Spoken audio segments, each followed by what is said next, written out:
tomto videu môžeš vyhrať 200 €.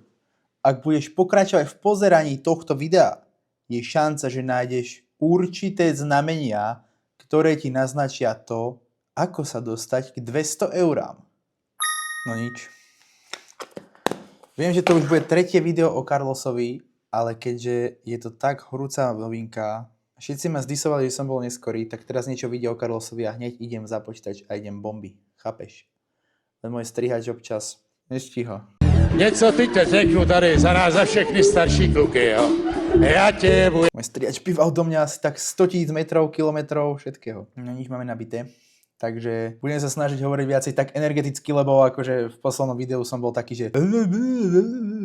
Takže ahoj, ja ťa vítam pri ďalšom nabitom videu, treťom v poradí, na horúcu tému Carlos Vémola. Máme tu jeho možné prepustenie z väzby. Mám pocit, že ide o niečo väčšie ako iba dráma pre fanúšikov, túto Start It Upu. Téma našej kauzy dnešnej je kaucia a samozrejme komunikácia, média, polície a to sa dozvieš v priebehu videa. Tak poďme na to. Hneď tu na začiatku, ako môžeme vidieť, Carlos Vémola by mohol byť uvoľnený z väzby už čoskoro, ale kokot nehovor. Čože sa nám tu pohlo vo vyšetrovaní, to by ma fakt zaujímalo. Dúfam, že tu bude niečo v tom článku uvedené o tom, že čo vyšetrili, čo nevyšetrili a tak ďalej a tak ďalej. Priatelia sú pripravení zaplatiť kauciu a jeho útek podľa polície nehrozí. Tak najskôr hovorili, že je veľká možnosť toho, že by ušiel do zahraničia, keďže tam mal kontakty aj s tým jeho kamošom. A teraz zasa polícia hovorí, že jeho útek nehrozí. Tak ja neviem už ty kokos, že nech si vyberú, že či ujde, neujde. Takže tu sme sa vlastne dozvedeli, že po zaplatení kaucie môže ísť Vémola asi s veľkou pravdepodobnosťou von z väzby. Táto kauza sa, ako ste už mohli vidieť v mojich predošlých dvoch videách, týka distribúcii kokainu. V tejto kauze je zaplatených až 5 ľudí, takže to je extrém. Akože 5 ľudí z Českej republiky, hej, aby sme sa chápali. Hneď takto na začiatok poviem. Dôležité je pochopiť jedno. Že ide o informácie z médií, nie o konečný verdikt súdu. Zatiaľ je to predbežná správa, proste s viacerými nejasnými faktami. Lebo nevieme sumu kaucie, nevieme mieru zapojenia Vémolu do kauzy a celkovo do toho celého prípadu. A to je obrovský rozdiel medzi trestným oznámením a presvedčivým dôkazom. Tu v článku vidíme, že blízky sú pripravení pomôcť. A tu som si všimol, jeho blízki priatelia sú údajne pripravení ju uhradiť. Myslia tú kauciu. Akože, čo kurva? On má peňazí jak plievu a priatelia mu budú platiť kauciu? Ty môj kokot.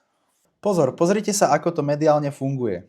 Keď média povedia, priletí kamarát zaplatiť kauciu. Zopakuj si to, povedz si, čo to v tebe vzbudzuje. Nehovorí sa koľko, odkiaľ peniaze sú. Proste okamžite to znie ako hollywoodský scénár. Ale v realite to môže byť finančná transakcia proste povolená zákonom. Tu, ako som spomínal, kauza s 5 ľuďmi, hej. CNN Prima News informovala, že kauza, v ktorej figuruje Vémola, sa týka distribúcie kokainu a oficiálne je v nej zapojených 5 ľudí. Neoficiálne však môže ísť o širší okruh aktérov. Celá záležitosť je stále z veľkej časti zahalená informačným embargom a verejnosť čaká na ďalšie detaily. No, 5 ľudia. Nepovedali, akí ľudia, kiaľ sú tí ľudia, kto sú tí ľudia, ale vidíš, každý jeden článok je postavený na tom.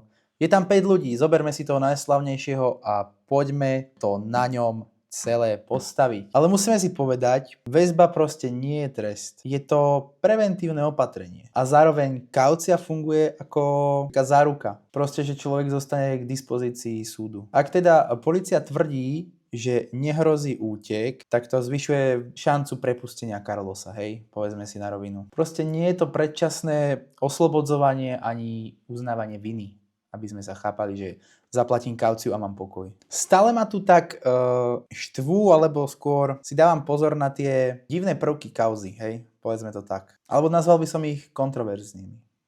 Napríklad absencia dôkazov, lebo právny zástupca Carlosa tvrdí, že žiadne drogy sa nenašli.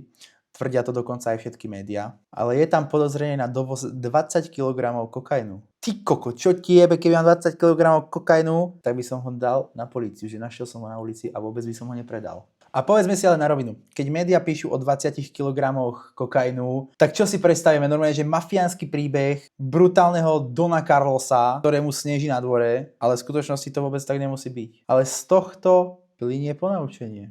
Slovo média neznamená potvrdenie súdom. My tu čakáme iba na rozsudok. Hej? Rozsudok! Piče rozsudok, kurva, nech už ten rozsudok príde, vieš, aké to bude brutálne. Proste je tam veľká medzera medzi drámou, pre lajky, samozrejme, prečo iné, a právnym statusom tohto konkrétneho prípadu, aby sme sa chápali. Toto video bolo hlavne o tom, že prípad sa niekam posúva, nejaká kaucia, nejakí ďalší 5 ľudia a tak ďalej a tak ďalej. Ale aj tak stále napokon nevieme, či je Vémola vinný alebo nevinný. Nevieme, či kaucia bude zaplatená. Ale jedno vieme, že sa proste dejú právne kroky. A to je rozdiel medzi žurnalistikou senzácie a skutočným príbehom prípadu. Toto bolo fakt krátke video, tak dole do komentára mi môžeš skúsiť napísať, čo si myslíte, je kaucia vhodná v takýchto prípadoch? Mali by médiá viac čakať na oficiálne vyjadrenia polície? Napíš svoj názor do komentáru a zanechaj odber a like, lebo ja budem pokračovať. A baví ma to. Kurva ma to baví. A keďže 92% z vás nemá odber na tomto kanáli, tak nikto z vás nedostaje tých 200 eur, ktoré som spomínal na začiatku videa. Takže ak si to dopozeral až sem, napíš do komentára, bol som ojebaný.